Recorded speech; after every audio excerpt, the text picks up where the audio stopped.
The Elroom by Jerry Sohl. Read a story about Timmy, whose addiction to the 3D television has gradually blurred the lines between virtual and reality. Mrs. Briggs saw the violinists moving at intermission. Mrs. Briggs saw the violinists moving their hands so fast, and the musicians were very much concentrated. The concertmaster was only 2 feet away from Mrs. Briggs. Several times she felt like reaching up and catching the baton of the concertmaster. Just then, the door opened and Timmy came walking through the musicians, eating an apple. One of the musicians' bows kept running through Timmy's head. "Timmy!" she yelled above the music. "I didn't see you go. Where have you been?" "Had to get a glass of water. The music made me thirsty," he said loudly. "This is a lousy program, Mum. What's next?" "Drama in history." At intermission, she left the elroom and returned in time for the beginning of drama in history. There was a salty taste in the air, and a cool wind blew around them. The roar of waves grew loud, and the deck creaked beneath their feet. The ship moved through the dim light. Sailors stood like statues on the deck. "We've defeated the inshore ship, sir," a voice called hoarsely.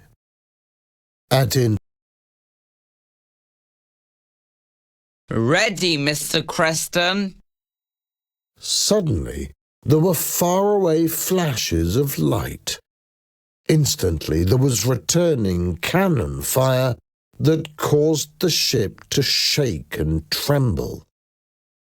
The Battle of Aboukir Bay had begun. The red light above the door flashed their message. "Oh!" Mrs. Briggs was annoyed and switched it off. "Ma!" "There's someone at the door, Timmy. If it's a salesman." Mrs. Briggs checked the dials on the electro-cooker as she went to the door. A small but efficient-looking woman got down from her G-car and stood at the door. The woman said she was Bernice Pomeroy from Timmy's public school. She drew a sheaf of papers from her portfolio. "Mrs. Briggs?" Miss Pomeroy said, looking up with grey eyes. Then she saw Timmy. "Timmy, I suppose?" "Yes," said Mrs. Briggs, wishing to get over with it soon. She was anxious to get back and see what Admiral Nelson would be doing at the mouth of the Nile. "Maybe it would be best..." Miss Pomeroy coughed a little. "If Timmy..." "If Timmy what?" "It's about him, you see." "I'll send him to the elroom." "No." Miss Pomeroy said at once. Then she added, "Perhaps it would be best if he stayed." She glanced at her papers. "Timmy's latest test shows his personality has been reduced by at least 5 points from positive during the first half of the school year." Mrs. Briggs looked at her 9-year-old son. She had noticed nothing wrong with him. "Timmy's getting more aggressive, and his personality development is not becoming better. He just doesn't seem to care. There is a reason, of course. Mrs. Briggs was annoyed. And what, may I ask, is the reason? Too much time in the elroom, Mrs. Briggs. Mrs. Briggs managed a good-natured laugh. Ha ha! Miss Pomeroy, you have got Timmy all wrong. He doesn't spend more time in the elroom than other children do. Children are all different. Miss Pomeroy countered. But not Timmy. Miss Pomeroy continued. I am telling you that your child is spending too much time watching these programs. He is watching it so much that he's beginning to find it difficult telling the difference between real life and the elroom. Tell me, Mrs. Briggs, what does your husband think of the elroom? He doesn't have much time to spend in it. You mean he'd rather do something else? He's interested in cars mostly. Timmy got up and was walking across the room. Mrs. Briggs asked, Where are you going, young man? Probably back to the elroom. Miss Pomeroy pitched in. Mrs. Briggs gave her a sharp look. Timmy swallowed the last bite of apple. To get a drink. I'm thirsty. When he had gone, Miss Pomeroy leaned forward. You must keep him out of the elroom, Mrs. Briggs. We'll send you a list of programs. He can be there only 1 hour a day. Ridiculous! Mrs. Briggs snapped. Miss Pomeroy adjusted her glasses and looked at her severely. Are you saying you will not comply? I'm afraid I'll have to report if you don't obey. The elroom is instructive.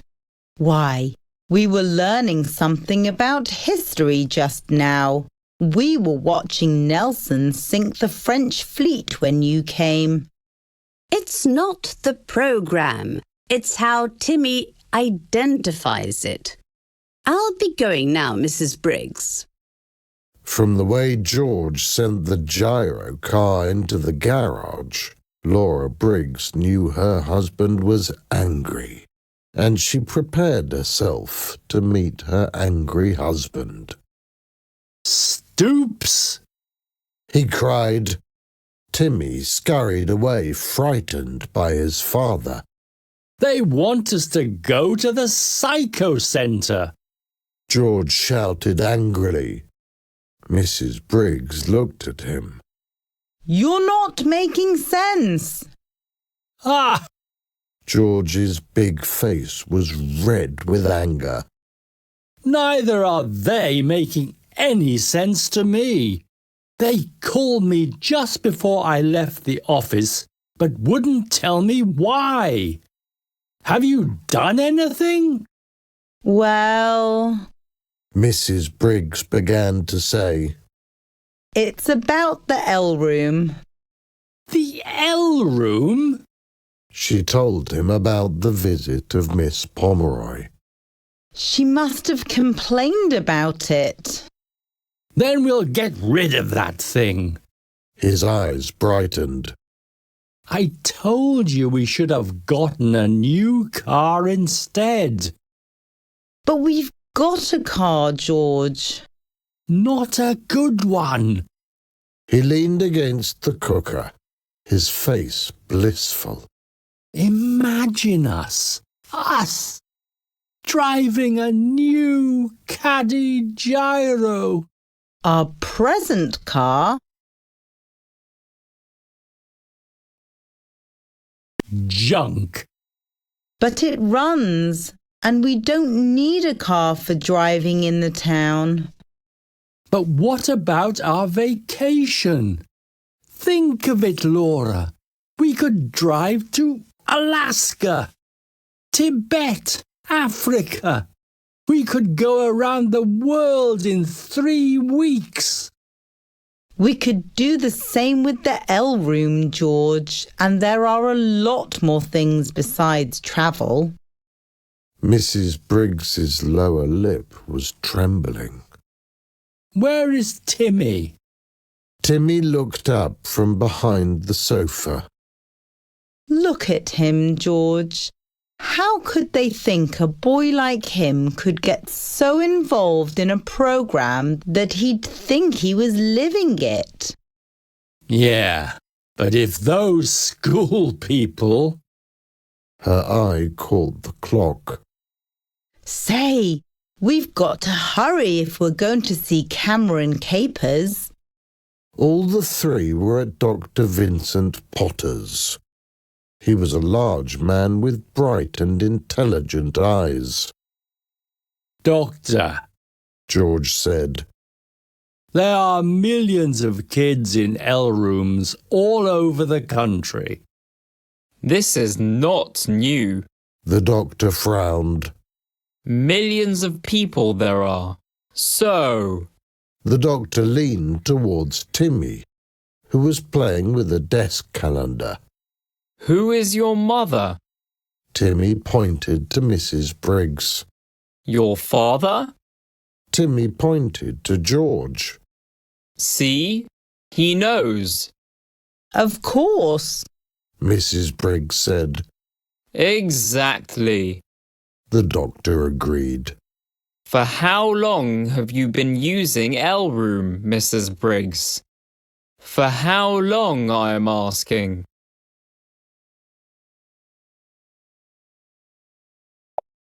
What day is today? Timmy asked. He is asking what day it is. The doctor laughed. Well, why don't you answer him? Mrs. Briggs suggested. The 12th of June. The doctor said. And why does Timmy ask such a question? You forgot to tear off yesterday. And Timmy tore the little sheet off and started to make a paper rocket out of it. Well, what you're meaning to say George said. is that we're going to have to cut down on Timmy's elroom time. Oh, Dad! Timmy protested. No. Cut it out altogether. Cut it out? George said hopefully. Mr. Briggs, you do not know, perhaps, this can be dangerous. Confusing reality with elroom is very, very dangerous. The test shows us that Timmy is beginning to leave the reality. We can't let him become mentally ill. But he doesn't believe the programs. Mrs. Briggs exclaimed. Not yet, Mrs. Briggs. Not yet. If he spends some more time in it, he will start believing soon. Dr. Potter took an official form from a drawer. Timmy needs a change of environment. You leave tomorrow on a month's vacation. Timmy will see things as they really are. The vacation schedule will be sent to you soon. Good? I think it's wonderful. George said. Timmy must see the sunrise. He must swim in the sea. He must do things. Yes? Yes. George said. They were standing on the top of Washington Monument, and a light fog covered them. They could see nothing of the ground below. Isn't this eerie? Mrs. Briggs asked Timmy. He looked around casually and yawned. On an elroom program, He said. you would be able to see all the way down. He yawned again. I'm thirsty. We'll be going down in a minute, Timmy. Next, they were visiting a cave. Tom Bingham discovered this cave. The guide said to the tourists seated before him. He heard a whistling sound and found it came from a small opening. That's why he named this wind cave. The wind goes in and out. I don't hear any wind. Timmy said to his mother and father. Why isn't the wind whistling? This isn't good. On an elroom program, the wind would be whistling. Hush. Mrs. Briggs said. I'm thirsty. Timmy said. We'll be leaving in a few minutes. Next, they were standing on a cliff above the Colorado River. Timmy leaned forward to take a deep look over the river from the cliff. Below, the Colorado River was flowing through the large valley. Boy, He said. this is pretty good. Almost makes me dizzy. The boy turned from the rock to look at the clouds floating by in the deep blue sky. I'm thirsty. He said. Mrs. Briggs, still fascinated by the view, said. Well, go get a drink then. Timmy walked over the cliff edge, screamed as he fell. Mrs. Briggs could only stare, stunned. George uttered a cry and ran to the edge of the cliff. Tourists nearby ran up, looked down with George. 100 feet from the cliff, a horrified Timmy was clutching onto a small tree. Hold on! George called encouragingly. A few minutes later, someone found a long rope in a gyrocar trunk and tied it around George. Then they let him over the edge gently, dropping him down the slope slowly. Hang on, Timmy! George yelled. I'm coming to get you!